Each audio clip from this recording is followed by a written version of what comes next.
Assalamu alaikum мекендештер, кандайсыздар? Кутмандуу күнүңүздөр менен 6 февраль Корея өлкөсү күнгө жекшемби. Көрүп турганыңыздардай, сиздерге бүгүн мен теплицаны кореецтер кантип курушат жана эмнелерди эмне жашылчаларды эгишет, ошону сиздерге тартып билип берүүнү туура көрдүм туугандар. Ушул жерде көрүп турганыңыздардай талааларында көптөгөн теплицалар курулган. Бул теплицалар убактылуу курулган теплицалар күзүндөсү курулуп, жазындасы кайра алынып, ордуна күрүч эгилет. Анда эмесе видеону көрүп, бир аз да болсо маалымат алсаңыздар буюрса жакшы болот. Айта кетейин туугандар, мен бул видеону тартаарда эшикте катуу шамал болуп жаткан туугандар.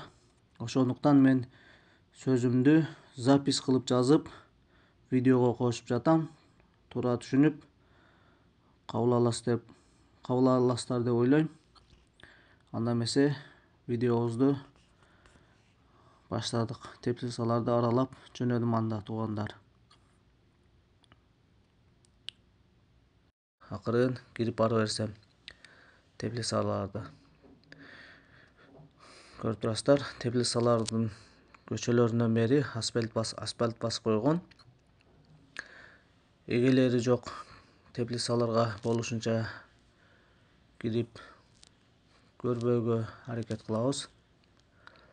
Сырттан байкаганыбызды айтып бергенге аракет кылабыз.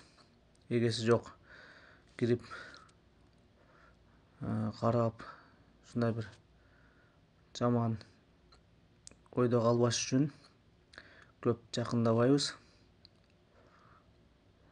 Байкагаңыздардай, бул теплицаларды 2 кабат курушат экен кореецтер. Ичинде көрүп турасыздар, ичинде дагы бир кабат теплица, сыртында дагы пленка жабылган теплица. Ичинде болсо парник сымал дагы бир кат парник турат. Сыртында байкасаңыздар төшөк оролуп тургандай көрүнөт. Байкаганча азыр бул баш жагы туугандар, дагы башка жактарына да барып жакындан билгенге аракет кылам. Эгеси бар теплицаларга да барганга. Азыр жол катар байкаштырып кете берем. Бул жагында жарчыл болуп билинип турат. Жакындап көрөбүз эмне эгилген. Бул тешигинен көрүнөт экен. Бул тешигинен карасак пияз экен туугандар. Пиязды ушунда алып эгишет экен. Эрте пышар пияздарды. Негизи кореецтер пиязды, чеснокту күзүндөсү эгишет туугандар. Мен буга чейин видеолордо пиязды ташыган видеону чыгардым эле бир. Ошондогу пияздар ушул мезгилде кышындасы ушундай абалда өсүп калат экен теплицаларда. Эгер теплицанын ичинде мындай карабашса, анда пияздарды үстүнө 2 жолу пленка жаап коюшат. Мындай эгер хаус теплицанын ичинде болбосо, теплицанын ичиндегилерди биринчи жолу көрүп атам. Бул болсо теплицанын турбалары муну негедир курбаптыр. Ушундай кылып бойланын сыртын жанына коюп коюптур, жолдун боюна. Дальше байкап кете беребиз туугандар. Булардын байкасаңыздар талаларынын бойларынын баштарына чейин асфальт жол буларда туугандар. Ушундай өнүккөн дыйканчылыгы. Бизде болсо талага баргандан баштап техникаларыбыз кыйналат. Транспорт жагы. Буларда да жакшы жолдорду куруп ыңгайлуу кылып койгон. Биз ушул жолдон шаарга өтүп турабыз. Ошондо өткөн сайын ушул жерде теплицаларды дагы тартып биздин элибизге көрсөтүп коеюн деп ойлонуп жүргөнмүн. Бул болсо жаңы эле курула баштаптыр туугандар. Теплицаны азыр бир слой куруп коюптур. Бунун ичине же сыртына дагы бир слой курулат. Эгер азыркы байкагандай эле кура турган болсо, мына ушундай туугандар.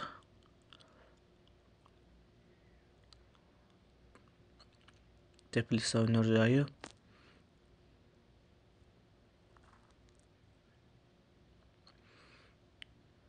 Бир бойлага ушундай хауыстардан 5-10 батырыптыр. Бул теплицанын узундугу примерно 100 метр, 50 метрден жогору чыгат. 100 метр чыгат деп биз угуп жүрчүбүз. Байкап турсаңыздар, бул жерде төшөктөр жатат. Карасаңыздар, бул жерде пленкалар жатат, иштетилүүчү. Бул жагына контейнерди алып келип коюптур. Үй кылып, условия кылып, жашаганга шартты түзүп.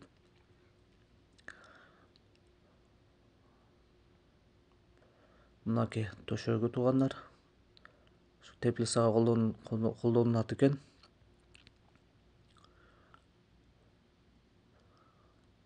Байкап кете беребиз. Булардын ичинде ошол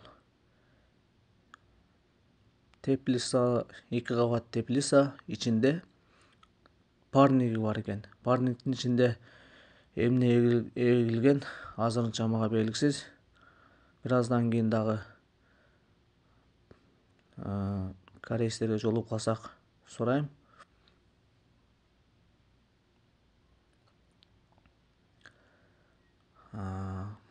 Окшош экен. Бир эле адамдын теплицалары окшойт.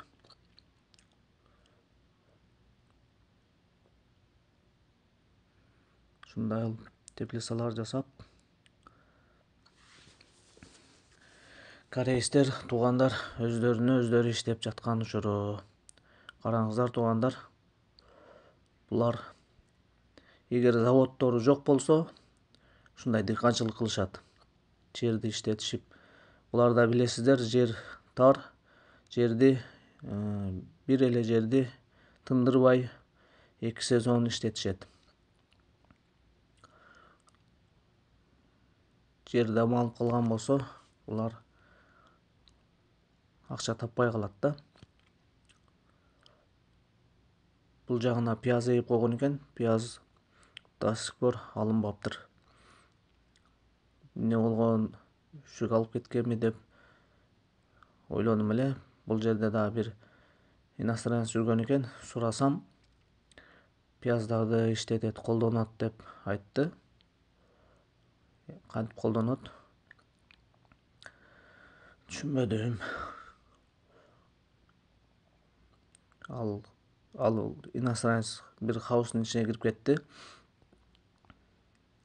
Туугандар, бул жерде суусун дагы айта кетсем, көбүнчөсү корейстер мынага окшогон лотоктордо сууну алып келип, ушундан сугарышпайт. Көбүнчөсү булар ошол талааларда ушундай суу чыгара турган скважина деп коет го. Ошондойлорду жасап куруп коюшкан. Ошол жерден мотор менен сууну сордуруп тарттырып алат жердин түбүнөн. Буларда билесиздер, техника өнүккөн. Бур суу чыгарган бурлары көп буларда. Булар ушундай кылып шлангалар менен теплицалардын ичин көлдөтүп ушундай зектатып сугарышат.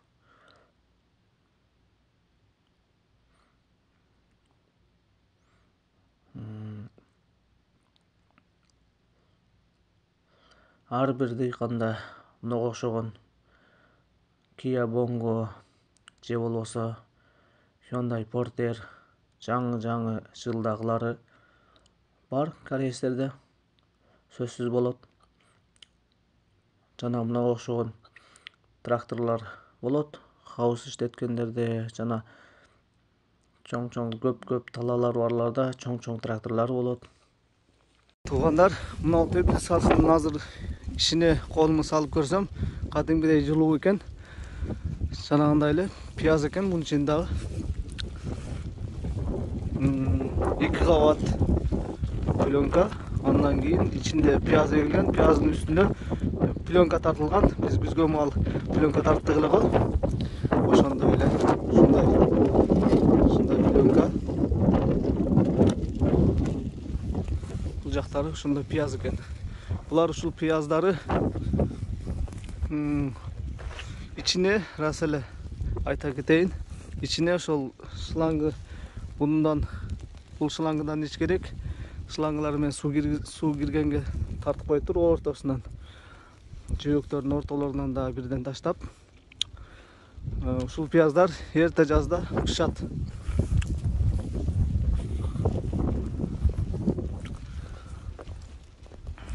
Караңыздар, бир хауста 4 жөөк пияз.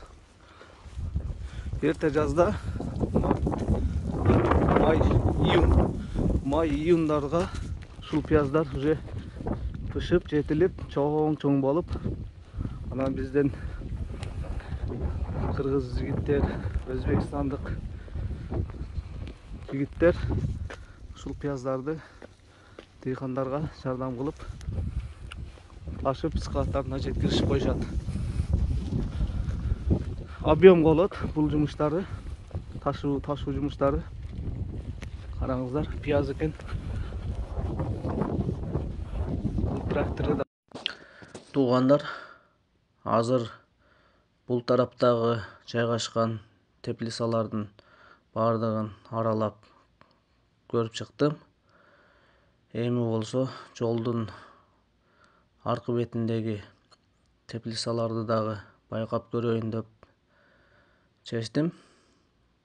Анда эмесе чогуу болуңуздар. Эгер корейске жолугуп калсам, теплицасын сурап көрөм. Ичин да тартып бергенге аракет кылам. Анда эмесе чогуу болуңуздар. İçindeki парниктин чекелеринде турган төшөктөр мына болот. Ушул төшөктөр менен ушул теплицанын үстүн, хаустардын үстүн жабышат. Ушул ошон төшөктөр чоңдугун караңыздар.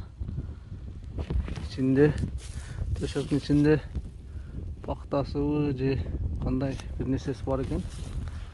Ушул хауска да түшүп көрөйүн. Сиздерге көрүнбөшү мүмкүн, бирок мага ичинен байкалып атат. Жанагындай эле 2 кабат хаус. Ичинде ушундай парникке окшогон кызымдар бар экен. Үстүнөн да пленка, анан төшөк жабылат экен. Жылуулугун İçinde menimce darvızın köçötünden okşaşat. İçindeki parniktin zımdarı uşundan jasalgan okşayt. Uşundan eken. Pul töşöktörü sol parniktin üstüne jabılgan.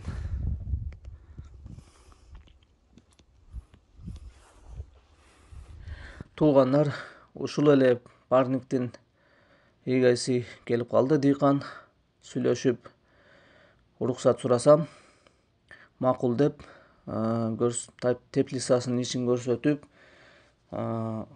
бир аз информация бергенге макул болду. Ичинде көрүп турсаңыздар керек, пленка жатат парниктин үстүндө жана төшөк үстүндө. Бул теплицасы өзгөчөлүгү электрический кылып жасап коюптур. Ушундай теплицадан 3 бар экен бул жерде катар. Бир кнопка менен ушул парниктин үстүндөгү пленка менен төшөктү мына турган жип менен ортого бурап тартканда эки тарабын бирдей кылып жабып, ортого тартып жаап коет экен. Бул төшөгүнүн материалын айтып атат. Биздин кийип жүргөн курткабыздын эле синтофон ичиндеги пахтасына окшош материалдан болот экен төшөгү. Мына ушундай туугандар. Дагы ичиндеги эмне өзгөчөлүктөр болсо, ошону сиздерге байкап сурап айтып берем туугандар. Мага көптөн бери кызык болуп жаткан теплицаларын кантип курушат экен жана температураларын кантип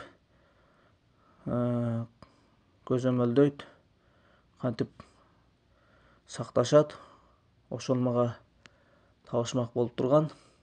Азыр эми ошону бир чекеден акырын сурап билип аткан учурум.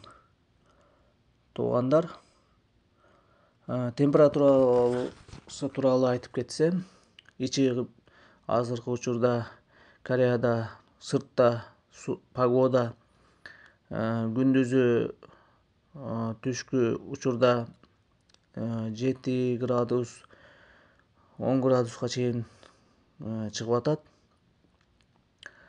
Ичинде болсо азыр 10 градустан жогору 15-20 градус 25 градуска чейин бар экен температура. Жылуу бул.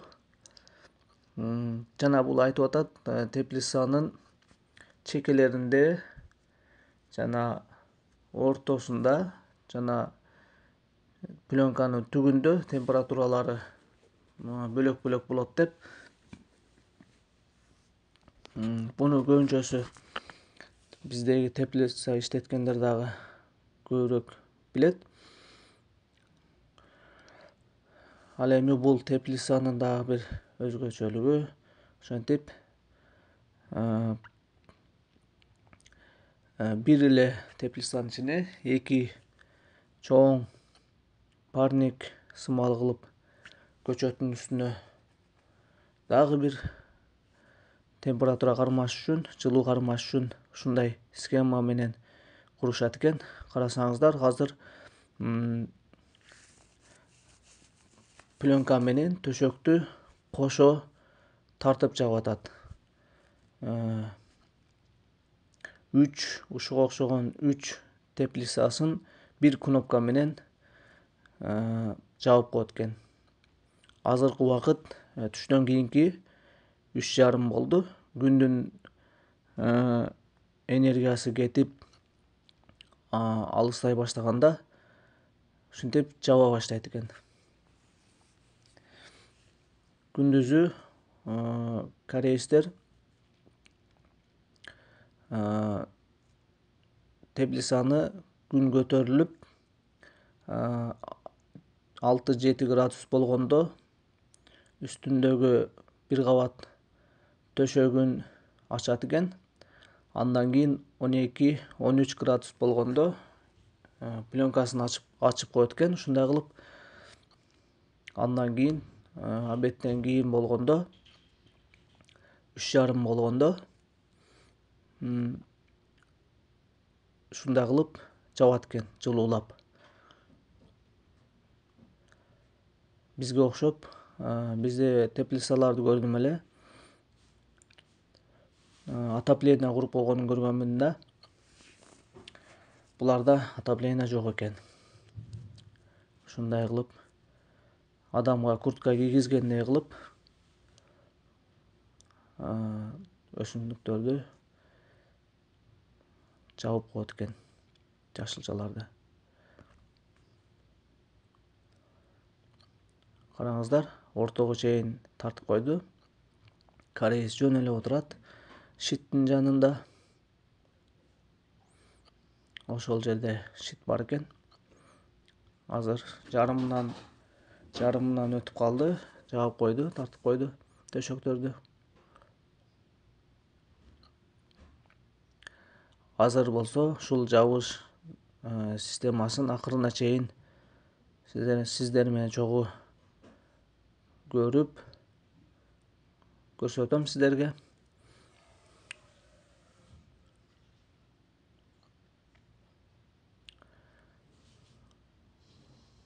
Ичинде болсо ошондой температура текшерген дагы градусниктер бар экен. Мына туугандар, төшөк пленка менен төшөктү чогуу тартып ортого чейин алып келип койду. Азыр эми ушул пленка менен төшөктүн учтарын ушул ортого таштайт экен. Жана жипти бошотуп, схема өзүнүн таймер убактысы бар экен. Акырын таштап коет экен, жаап. Азыр болсо бир аз дарбызынын сабактары тууралуу айтып, ушундай кылып информация берип атат. Бул кореец дагы зеригип калган экен, айтып түшүндүрүп. Эгерде ким Кыргызстанда дагы кышындасы дарбыз эгемдей турган болсо, ушундай эле система менен дарбыз эгип дыйканчылык кылса болот экен.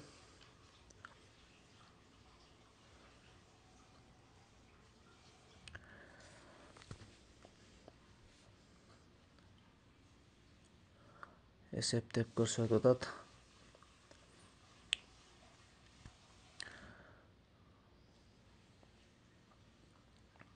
Кореецтер, туугандар, булардын заводдору же бир ишканалары жок болсо башка, булар ушундай жер иштетип, жерди ушундай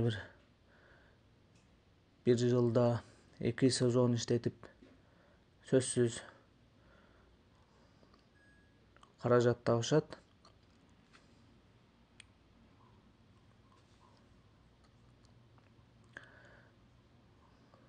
Бул жакшы, добрый кореец экен. Кээ бирки кореецтер бар, эч кандай маалымат бөлүшпөйт, айтып бербейт, капризный болот. Андайларын бир көрүп эле, учурашып эле байкап коебуз.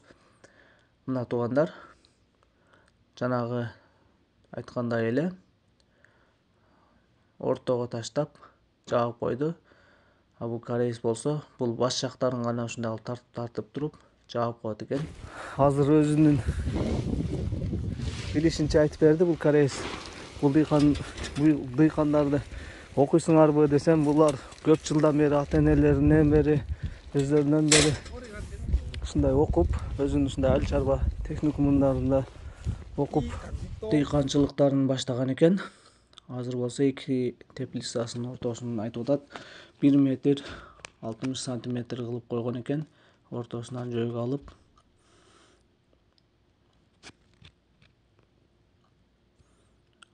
Бул хабыстарында болсо эртерээк эккен экен. Дарбыздары бир кыйла чоңоюп калыптыр.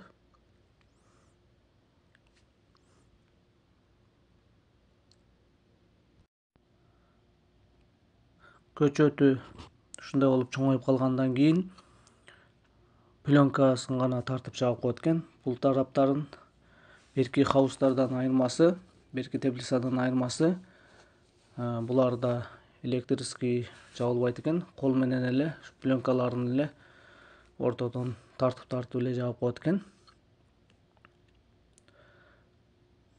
көрүп турганыңыздардай бул жагы дарыбыз чоңоюп калыптыр. Мына ушундай мен сиздерге билип берейин деп аракет кылып атам. Көп нерселерин дыйкандын сөздөрүн анча билбегенчин дагы, бирок түшүнүп атам көп эле нерсесин.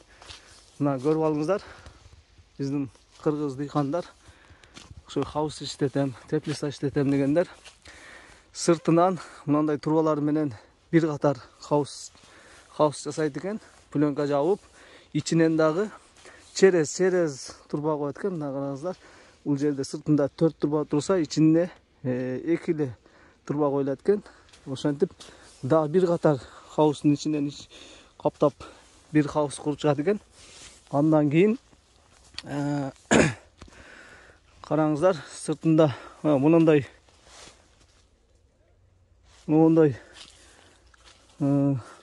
парниктерди курат экен. Ушундай аралыгы 1,5 метрден коет экен бул сымдардын ортосун. Анан кийин дарыбызды эге теген көчөсүн 2 жөөк кылып, анан төшөк ичинде пленкасы бар, сыртында төшөк жана көрсөткөндөй. Ошон менен жабып турат экен, жылуулугун ушинтип кармайт экен корейстер. Мен дагы түшүнбөй аттым эле. Ушулар кандай кылат экен хаустарын депчи. Анан кийин температураны ошо күндүн чыгышына жана батышына карап, ушундай өзүнүн убактарында жабып турат экен. Канча 10 градус, 6 градус, 10 градустарда уже ачышып, кайра кечки амал күн батайын дегенде ушундай 3,5-4 жабышат экен. Мына ушундай дарыбыздар жетилип атат. Кышындасы февралдын 6-сы. Дарыбыздар уже кыйла чоңоюп калыптыр. Бул наркы хаустарына караганда эртерээк эгилген экен булары. Караңыздар. Бул схемасын дагы бир аз үйрөнүп алыш керек экен. Бул şu төшөктөрдү, пленкаларды жаба турган схема экен. Ушундай өзүнүн ремен жиптери бар. Өзү кылса, кылам деген адам ушундай бир аракет кылып, изденип, таап жасаса боло турган нерсе экен. Караңыздар, туугандар, пленка. Бизде бардыгы эле ушу көп нерсе каражатка келип такалат да. Даже жада калса ушу пленканы да сатып алыш кыйын болуп калат, кымбаттыгынан. Биздин өлкөдө пленка чыгарбайт деп ойлойм. Пленка чыгарыш керек, мындай өндүрүш пленкаларды. Мындай зымдарды. Булардын баарынын буларда Кореяда заводдору чыгарып берет. Караңыздар. Ушундай өздөрү иштеп жаткан учуру корейстердин.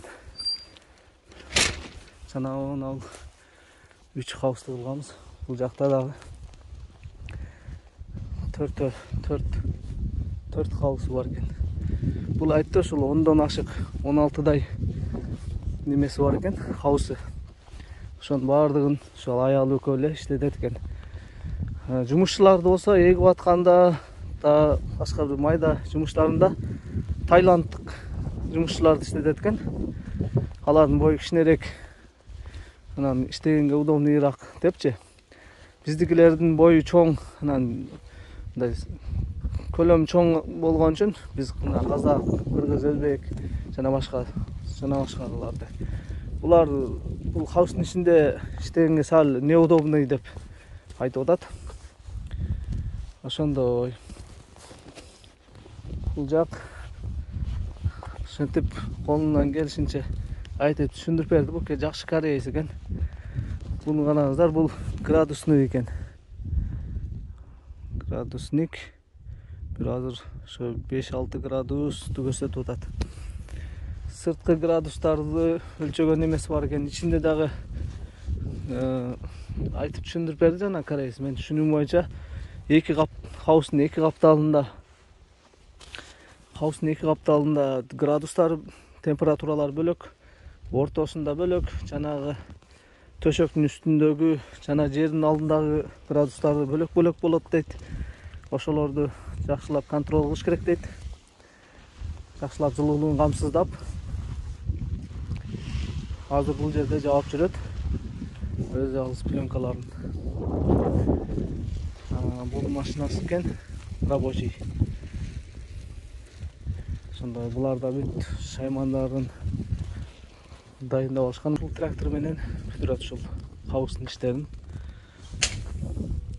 Көк трактор, көк машина. Мына ошентип эч кимге көз каранды болбой, өзүнө өзү иштейт экен корейстер. Туугандар, биз дагы аракет кылайлы. Ушундай өзүбүзгө өзүбүз иштегенди. Бул кореец ушундай щедрый, жакшы кореец экен. Түшүндүрүп айтып берди, аркы беркилерин, билгендерин, историяларын да айтып берди. Корея кантип жашаган, кантип көтөрүлгөн. Ушундай башында биз жегенге эч нерсебиз жок болчу деп айтты. Кыргыздар койдун этин жегенде биз эч нерсе жебейт элек. Биз ошо жерди чукуп, чөп сөттөрүн ушулардан бери жейт элек деп. Азыр эми саатта бир канча болуп калды, туугандар.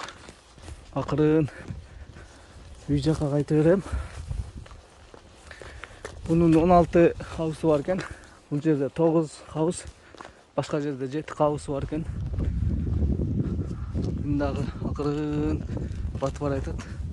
Бұл жақтары ушундай экен, көбүнчөсү дарбыз, пияз, жана башка бир өсүмдүктөр да өсөт экен. Корея тууралуу кичине маалымат берди. Ушу башты иштетип, мээнет кылыш керек, акчаны жакшы сарпташ керек дегендей информацияларды, советтерин берип, азыр эми кайтып кетип атам.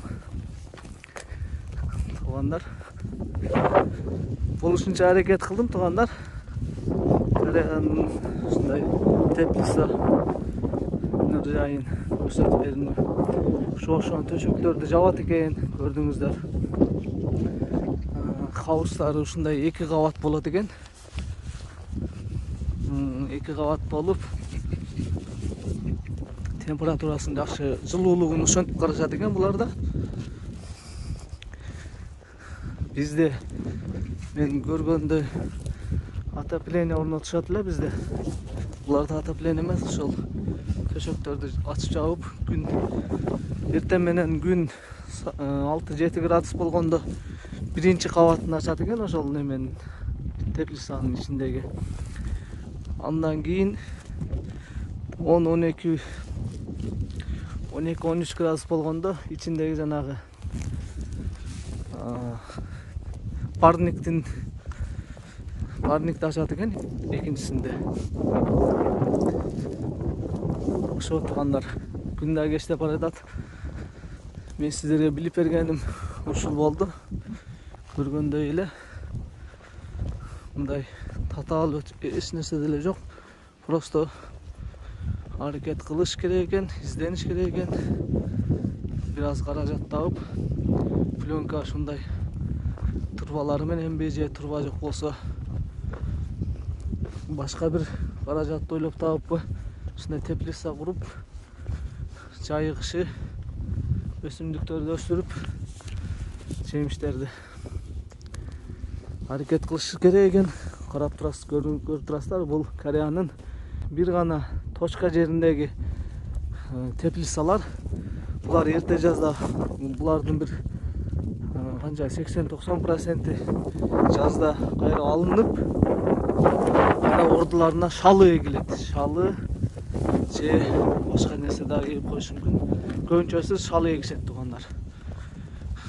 Хаустарды караңыздар. Хаус деп коет, буларда теплица. Батып барайт акырын. Туугандар, корейстер мындай тракторлорду иштетип дагы булар көтөрүлүштү да. Ушул эле трактор менен канчалаган жумуштарын бүтүрүшүп, экономикасын, Кореянын экономикасын көтөргөнгө ушул тракторлордун салымы дагы өтө чоң деп койсок болот. Туугандар, теплица боюнча az da olsa malumat aldыңыздар деп ойлойм. Дагы түшүнбөгөн сурооңуздар болсо комментарийге жазып койсоңуздар, мен айтпай калган сөздөрүмдү сиздерге айтып бергенге аракет кылам. Эми бул Кореянын ушундай өнүккөн жакшы жактарын алышыбыз керек. Жамандыктарын албайбыз, буюрса. Ошо турганда бул хаустар тууралуу болду. Кийин дагы хаус ичинде иштеп калсак, аны да тартып чыгарганга аракет кылам. Ага чейин ушундай информацияларды көрүп билип туруңуздар. Мынау ушу Таиланд окшойт. Атасы кылчен. Ушул корейстердин хаустарында иштешет булар. Булар арзан эле акчага иштешет. Буларчы Таиланд, Вьетнамдар, булар 80-90 сомго эле. Биздикилер биякта кеминде 100, 110, 120, 130, 150 ушундай объем болсо андан да көбүрөөк иштешет күнүнө долларга. Субак жок. Жана көрсөт албай калдым эле, эгелери жок. Бул жактардын бардыгы ошол дарыбыз экен. Жана ичинде неме бар экен деп аттым эле го. Ичинде парниги барлар. Субак экен. Субак деген бул дарыбыз. А бул хаус ишин ойлонуп, хаус ишин кылам деп жүргөндөр неме кылып, аракет кылып, биздин өзүбүздүн агрономдорго барып, айыл чарба институттарына барып, үйрөнүп, аракет кылып, алдыга ишти жүргүзсөңүздөр болот экен. Үйдө жөн эле отура бербей, жата бербей, мээнет кылып, ушундай өзүбүзгө өзүбүз ишкана түзүп, булар целый бир көз карансыз ишкана деп койсок болот да. Ушул менен эле канча акчаларды алышат. Сиздер дагы аракет кылыңыздар. Кылсаңыздар, жумуш бар болот. Азыр баардыгыбыз эле иш жок деп чет өлкөлөп чыгып кетпедикпи? А буларда мындай жумуш кылат экен. Караңыздар. Жумуш бар экен көрсө, жумуш жок деген бул шултол экен. Аракет кылып мындай булар убагында машина да жок эле буларда. Мындай портер машиналарды чыгарышып,